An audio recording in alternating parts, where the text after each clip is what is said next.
Tell me where you're going to get that level of fun out of a stocks and shares ISA or a rental property.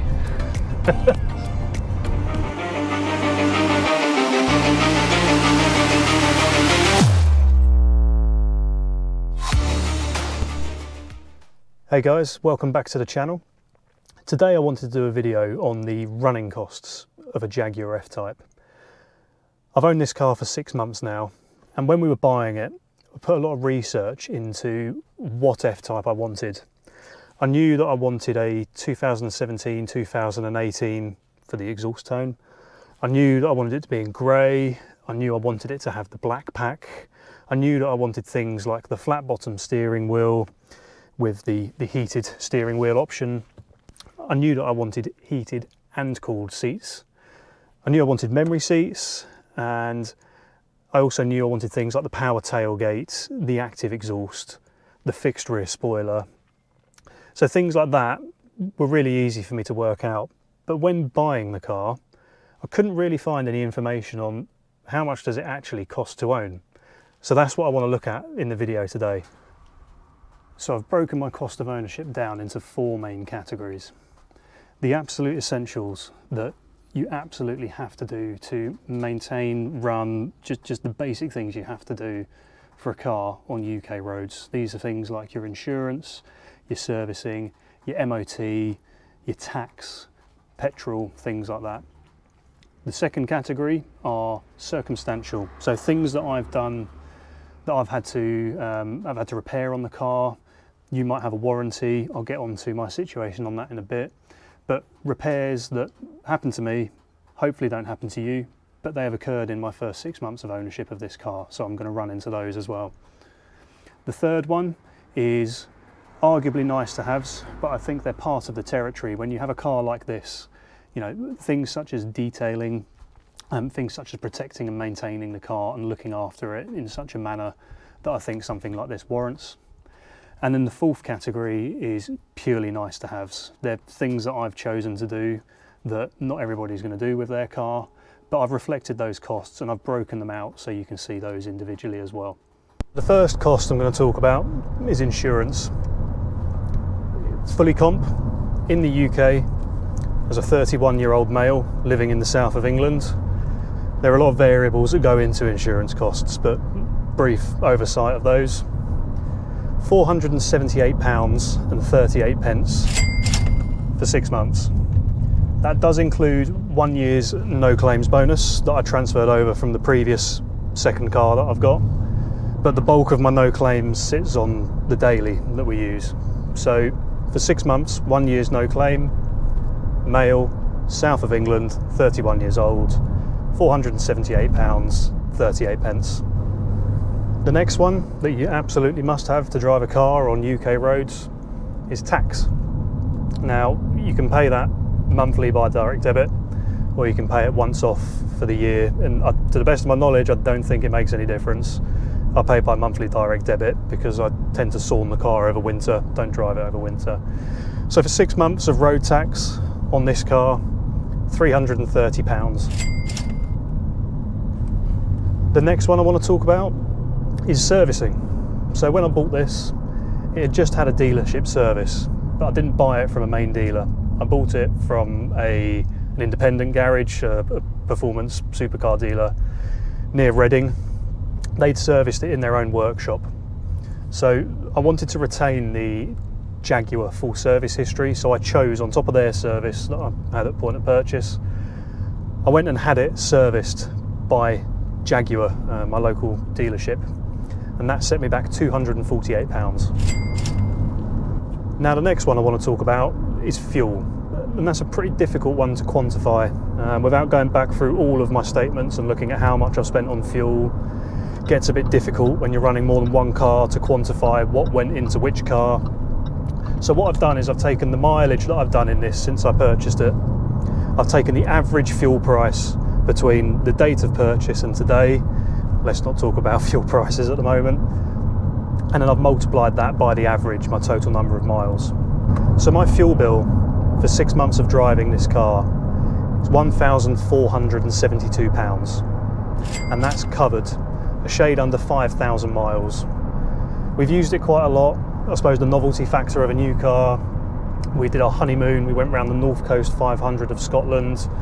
Fantastic trip that I would recommend to anybody who's looking to do a driving holiday in the UK. But for those shade under 5,000 miles, that's the cost. The final expense that I'm going to put into this essentials bracket is the cost of a set of new tyres. So when we bought the car, it obviously a used vehicle, the tyres we used, they didn't need replacing, but it was evident they were going to need replacing at some point in the future.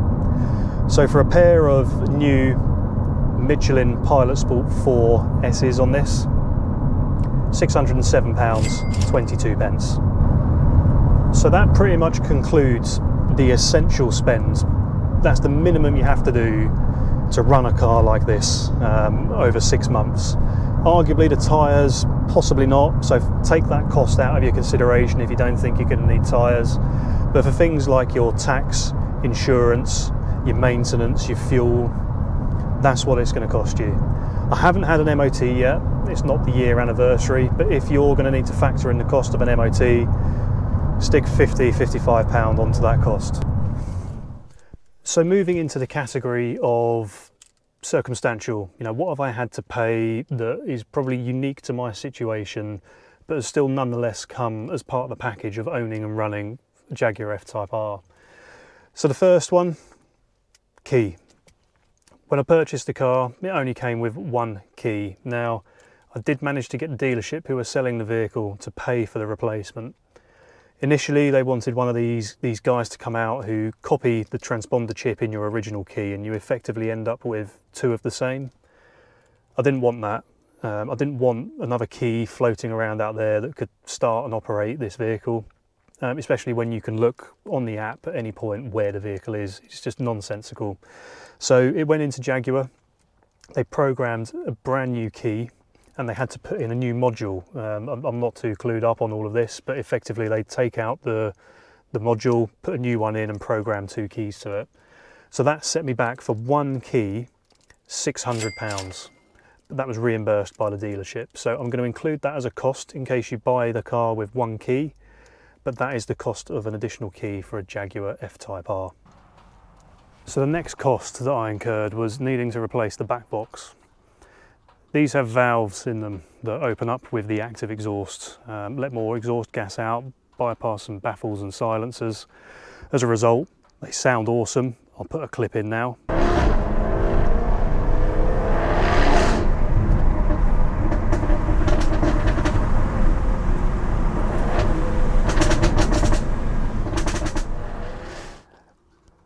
But as a result, it's another point of weakness, and sadly this car had one valve that had snapped at the spindle, wasn't operating properly. Jaguar, quote, £2,500 or thereabouts for a new back box. I managed to pick up a second-hand one off of a forum, and I managed to install that myself on the driveway. The aftermarket warranty that I've got doesn't cover exhaust pipes, it covers catalytic converters, which we'll come on to in a minute, but it doesn't cover exhaust pipes, so that's a cost that I did have to stomach. Managed to avoid the sting of the £2,500, £350 for a back box, or I could have had new valves welded in, so that's the route I went down. So I believe that valve failing in the exhaust led to the failure of the catalytic converter on the left bank 1. I can't prove that, I don't know that, but long story short, the catalytic converter gave up and needed replacing. Now, fortunately, after quite a lot of back and forth and a lot of hard negotiation, my aftermarket warranty company stumped up the cost of replacing that catalytic converter. Now, had I not had a warranty, or had they decided ultimately not to pay for that, I would have been stung for the cost of £1,872.83. So I've included that as a consideration. Fortunately, my warranty company paid out on that, but I don't know what your circumstances are, so do with that information as you want. The catalytic converter failed in the first 6 months of ownership of a used Jaguar F Type R. So that concludes the second category of repairs, if you like. I'd consider those circumstantial to my ownership. I hope that whatever you buy won't necessarily encounter the same issues that mine has. There are probably people out there with far worse horror stories on a 4-5-year-old Jaguar F Type R. I may have got off lightly, but hopefully you don't incur those costs. So the third category is the not essentials, but the pretty responsible things to do owning a car like this. So the first thing I've done is the detail and ceramic coating. Get rid of all the swirl marks out of the paint, and then put a 5-year ceramic coating on the car to protect it. It doesn't really get driven through the winter, it's more of a summer vehicle.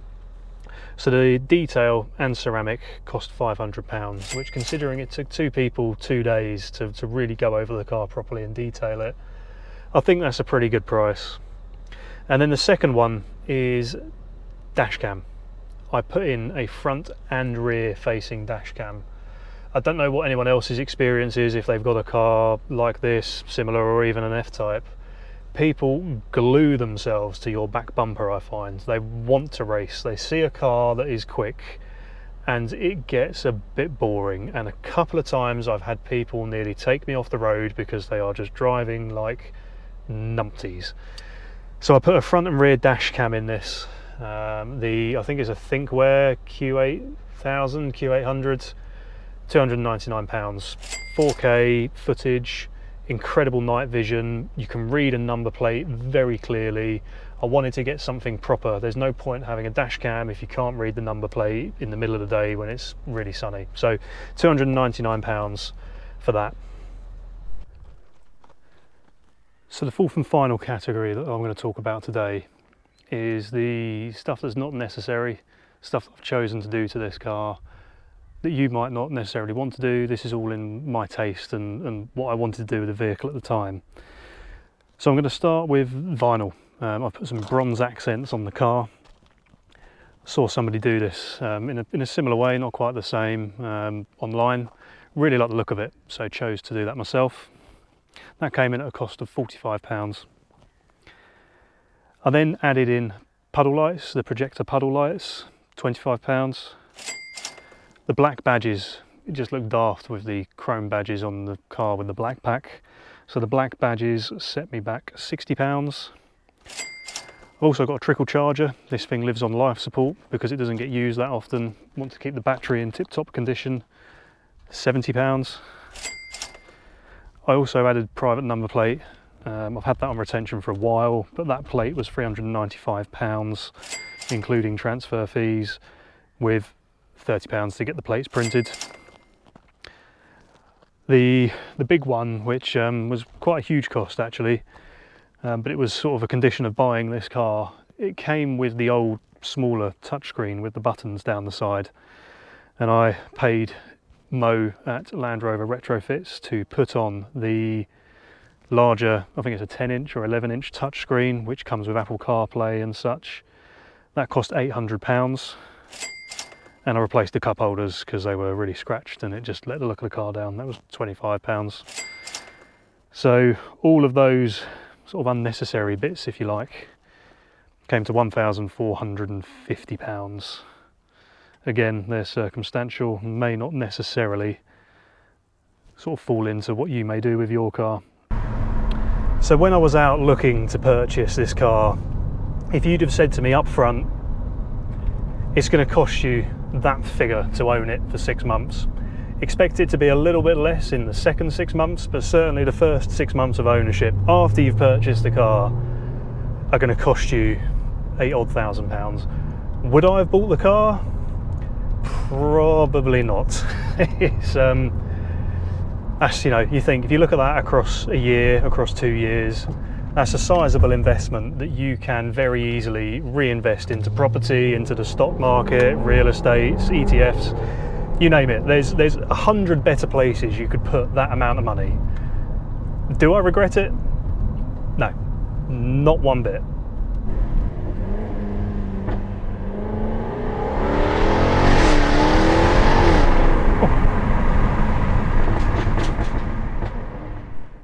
So to recap, The essentials, things like your insurance, tax, service, fuel, tyres. 6 months of ownership have cost me £3,398.13.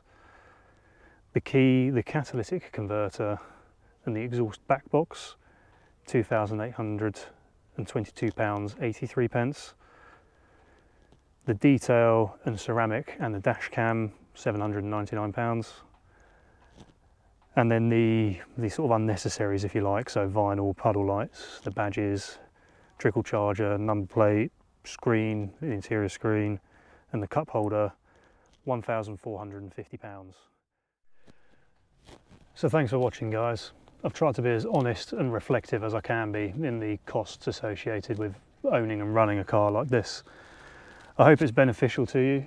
I know for a fact that when I was looking to buy, something like this would have really helped me make my mind up. But anyway, I'll post up the 12-month cost of ownership. We'll see how that compares to the 6 months, see if that cost does dip a little bit in the second 6 months. I hope so. But thank you for watching. If you liked the video, give a like and subscribe, and have a good one. Peace.